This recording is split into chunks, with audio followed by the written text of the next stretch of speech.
Klaro na ha? Ing ana lang siya ka kuan class, ing ana lang gid na siya ka mubo. Ayaw gud ninyo i-complicate ang inyong discussion. And then, saan natin yan makukuha ang gipangyaw-yaw diha sa researcher? Dito na sa iyahang mga readings. Saan na readings? Pwede po na kuwaon niya sa article, mag-Google ano kayo, mag-Google Scholar kayo, may mga articles kayo makuha, or definitions, no? Ayun nyo, tapos, ang inyong title class is the group, ang groupings nyo is, nakagrupo mo sa title.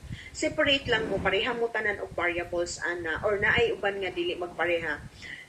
Pero, ang inyong pinaka-independent and dependent variables is the same. Malahi lang mo sa respondents, mulahi lang mo sa local. Ay, di naman na pwede magpareha mo sa respondents sa local. No? Kaya pareha na gid mo ang nagpapel. Pero ang discussion yung class is iba-iba mo. Dili ko mo sugot, no? Matingala ka, mamuna na daghan gyud na, kapila na gud katuig katudlo og research. Naagyud na lain jud mo ang nagmakita nga mga articles nga, inyong makita nga practices and scenario. Ang isa to, ang nakita niya is in Japan. Ang isa ang nakita niya is in US.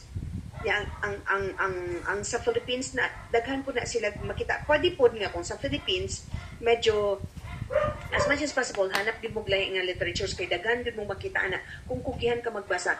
Research is more on reading. Please lang utang na loob magbasa kayo. Okay. Tapos dito tayo. No? Problem statement. This research aims to address the gap, a problem statement and gap ni siya. Duhara gid ni siya ka ano class, duhara gid ni siya ka paragraph pod. Okay. So, this research aims to, so ing ani na po ninyong pagkasulti, to address the gap in understanding the blah blah blah. Oh, title lang man ni sa study. Niya kani, mao ni ilahang variables, no? Among the professionals in General Santos City. Sabi niya, title na of the study na niya. Refer to. Determinant.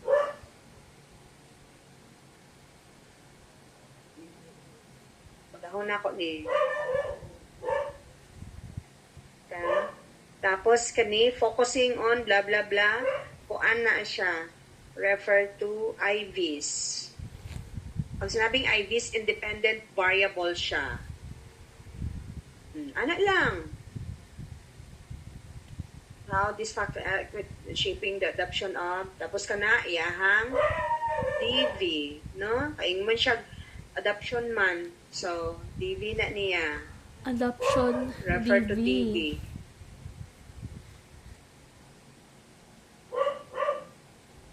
Ayan. So, ganun lang din. Balik-balik lang halos ang kuan. Sige lang, baka pwede natin ito ano na lang. Kapag meeting pa man kami, may changes, baka pwede natin ito mo one paragraph lang. Pero may mag-meeting pa man kami unya class, kay may mga ipa-change sila panel, baka para ma-simplify or what. Okay. Sorry. Sige. Next. Ano na tayo? Theory na tayo. Theoretical framework. Ito yung basis natin of the concept, no?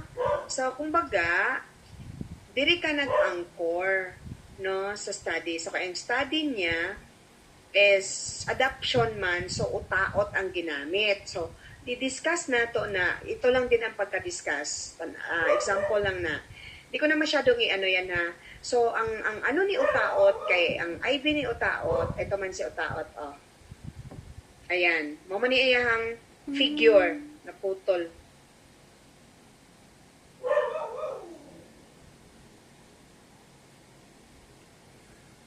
Naputol ang figure ni utaot. Sige. Ada, figure title.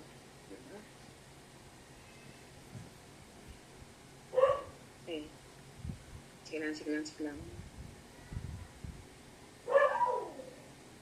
Sige lang, i-ano natin sa paper, dapat maano siya. Mas center. Ayan, center na.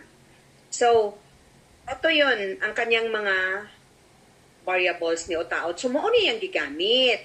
Dapat, musulti ka, the study was grounded. Or pwede ka magsulti, nganong, This ni study. class, nganong, Is God? nganong past tense. Remember ha, pag nagsusulat tayo concept defense, present tense muna. Take note muna tayo ha. Please take note. Inote ko ha. Concept defense is present tense. This, ang tenses dito na past tense kay tapos na manggod ni approved na manggod ni nga paper. Pero take note of that pag concept defense tayo, present tense. Meaning to say, kayo, as magsusulat kayo, use the present tense. Will be, will use, o ana ha?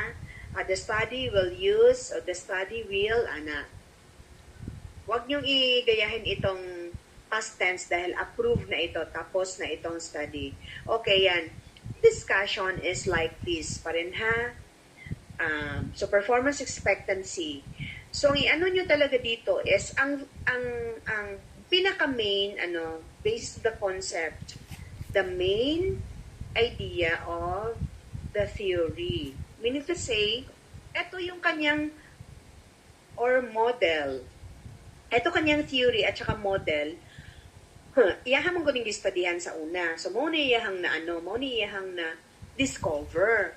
O mauna na siyang gipangsunod po, siya ang scholar nga, naka-discover ana, and then mo na nang gipang sundog until now, 2012 pa ito. Is i-present yun na to, ang original,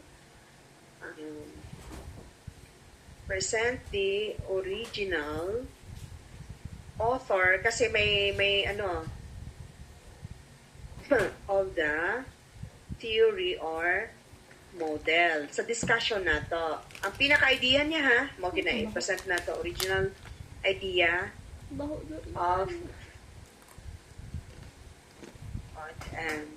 of the author and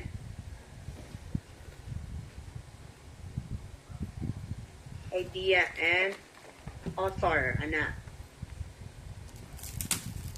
Do not forget, nag-note ko class para dili nyo malimutan. O, yan na yung pinaka-idea. Brief lang din. Ito yung main idea. Sorry. Ito yung pinaka-main idea niya. Then, ito na yung mga IVs niya. Performance expectancy, the belief that using digital, blah, blah, blah, o na ang original author, i-present nyo. So, asa man ni siya gikan? Dito na po din sa idea ni Venkatish, no? Mao na siya. So, isa-isahon na siya. And then, kung paunsa gud siya gi-present sa model class, dapat, ana po ang inyong presentation. Ang sequence, ha? I-follow ang sequence sa presentation. So, dinhi, note, again, follow the sequence of the original theory or idea in the discussion. Imumalisdan ani class ang mga estudyante nga mutuo, paspas kay sila defense. Kung paspas gamay ra ila, routing nila hantud 2 to 3 lang yun, approved na din sa ako. So, mas maganda kasi kung if you do it right the first time. Wala may perfect, pero what I mean is that, kailangan matuto kayo na trabahuin na ng maayos or masulat nyo na ng maayos ang papers nyo para wala na kayong problema pagdating ng defense. Okay, where are we? Ayan. So, na-present na ha. Don't forget, note pa rin. Tanong, may mga theory ba na walang ganito? Yes. May mga theory na walang figure. Note, don't forget to present the model or figure. Orig ha? Original. Original model or figure. Yan. Pag nagsulat kayo, dapat kompleto ha. So, sumpay-sumpay, I mean in one paragraph po lang pareha ni sa ako Kibot nga na ako nagpula para note na ninyo nga, ay, mao din yung giingon ni Ma'am, aron di ko makalimot. Sa conceptual framework naman, ganito lang din ang inyong intro. Intro na siya. Intro. Intro paragraph. So, intro paragraph lang ito. Tapos, mapapansin nyo, naka-mention din si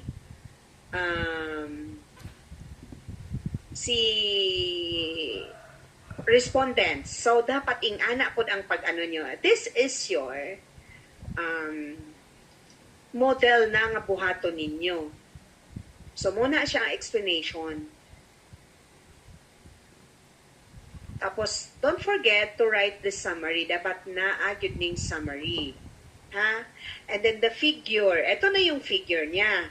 So, kay mauma nagigamit ninyo to, di ba, gi-present na to sa theory, ang original theory na ito. Ayan. Mao gina siya original theory ni Venkatesh.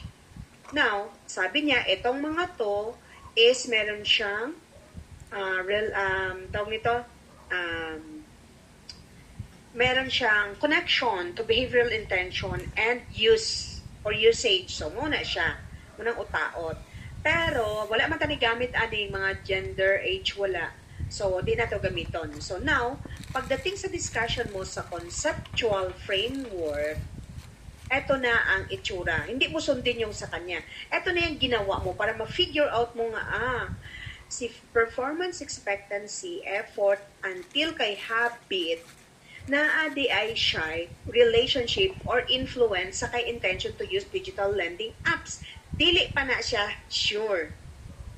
Imo pa lang ng konsepto. Kay dito man na may bawaan pagdating nato unya sa kwan. While guess pa manini mo, ato lang ning gi-figure out. Nga ana, ato pa lang nang gi-guess ba? Gidamgo pa lang na ninyo. Okay. So, isa-isahon ha.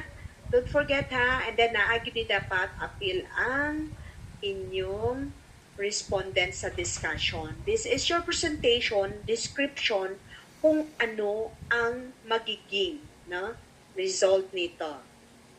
Ang iyahang influence. Next, the figure. So, statement of the problem na tayo, ing ani rapod sundara ninyo ni.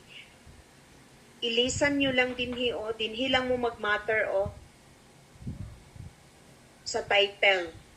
Change nyo lang ang into your title lang. Pero ayaw kumpleto ha. Katong lang. Katong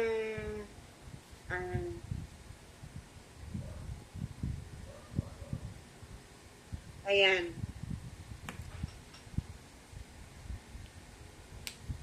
Ayaw kumpleto ha. Ang title nga naapay in General Santo bla bla bla ana. So ingani lang siya ang tenor. So the same pa rin, IV pa rin ito. Tapos ito talaga hindi siya nawawala. Specifically study 6 to understand the following or yan. Kung nagsusulat kayo 6 to kani naman to? So to understand, ayan. Past tense naman. O mo na niyang what is the level of influence of determinants towards intention to use blah blah blah. O mo na siya. And then please take note of this ha. Kana o naagyud ni siya. Kani o naagyud na siya ang semicolon.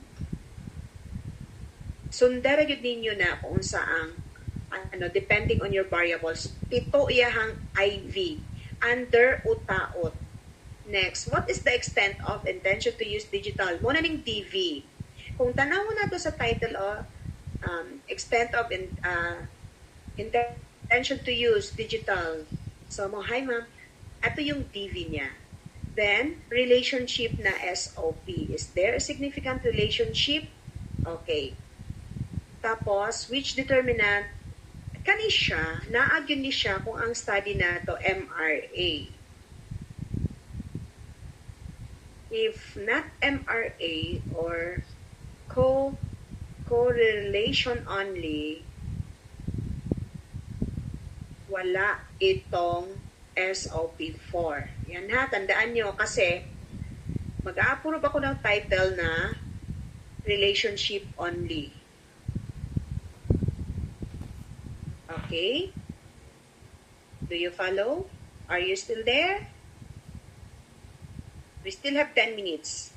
Tapusin natin ito para ibang ano naman ang maano ko. Kaya may sumpay pa ako na ano dito. Hypothesis, ito. Kung ilan ang iyong o 7 ang iyahang IVs, ang kanyang hypothesis is 8 na siya. Kaya ang last ana, mauning para sa pang-MRA. Okay? Tandaan nyo ha? Kung 7 ang IV mo, dapat 8. Kung 5 ang IV, dapat 6 ang hypothesis. Pero, iba ang hypothesis ng correlation. Isa ragyod na siya. Relationship ragyod na. So, significance of the study, eto, ayaw ka inyo daghana. Katulang yung makinabang. Pero mo change pa man ni siya. So, ang discussion, dapat na agyod niha, the result of the study will provide. May will. And then, nga ma'am nga nga past tense dapat diba? No, hindi tanan na narrative or discussion sa manuscript is naka-past ang discussion. Kani kay muhatag man ni siya og information, so dapat bisag humana ang study will provide yun. Pwede ta magsulti nga the outcome of this study or this study will so ayan ha. Yan. And then, ang last natin, ang scope and delimitation is, this will answer the 1H, 5 W's. Do you follow? Ito ha. This will answer the 1H, 5 W's. Unsa man na, what, where, when, what, who, and then how, 1H, how. So, ito lang din ang discussion. Halos palitan nyo lang din. And then, ito dapat, ito yung respondents. Wala kay age na ibutang diha na below 18. Dapat 18 and above. Ma'am, ang generation Z, ma'am, kay 15 to ano man na sila ma'am or 16 to kuan ay ayaw lang na i-exclude na nato ng 16, 17, 18 lang yun kay research ni maiganta sa ethical considerations. Do you follow? Okay, next. Dali lang na siya class. 2 paragraphs lang din ang ating scope and delimitation. Sa baba na ning delimitation, delimitation na siya dinhi ang discussion. Ang first paragraph is the scope. Ano ang saklaw ng study? Para hindi nyo hindi nyo makalimutan. Ayan. Sige. Next. Definition of terms. We are defining it conceptually and operationally. Don't forget that definition of terms will be presented. Mag-note ako dito sa baba. Conceptually and operationally. So, conceptual, ito yung with author. Tandaan nyo yan, no? Kaya concept, idea. Kaninong idea yan? Okay. Tapos, ang operational is how you use the terms in the study. 1 sentence lang siya. Okay? So, 1 sentence lang. Ayaw na ninyo pag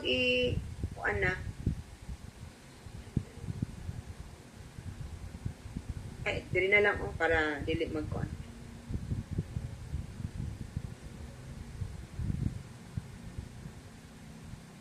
Okay, one sentence sa duty sila, ha? One sentence only po. Ayan.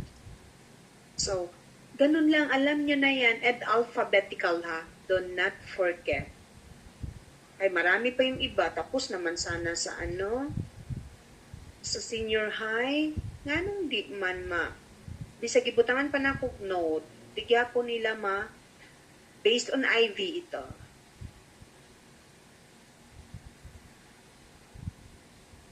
Based on IVs nyo and TV.